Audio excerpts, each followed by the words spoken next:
Most wanted hero काटेला कुख्यात गुंड याच्यावर 100 कोंबड्यांचे खून आणि 10 बोकडांचे अपहरण असा गुन्हा नोंद आहे।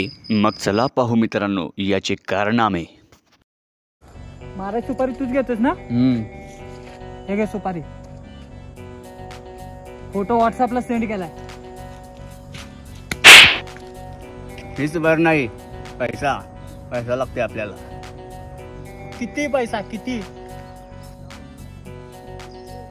2 लाख रुपये। 150 रुपये देणार, पटते तर बोल। Okay, deal done. व्हॉट्सअपला फोटो पाठवले बघ जरा अनेकदा। अच्छा एक सेकंड, इकडे काय झालं? सुकाळीच्या या मच्छरला मारण्यासाठी तुम्हाला सुपारी द्यायला लागलायस? मॉस्किटो लाव आणि पेटू की? नाही त्याला धूर होते आणि धुरानं कॅन्सर होते। इकडे मच्छर बघ।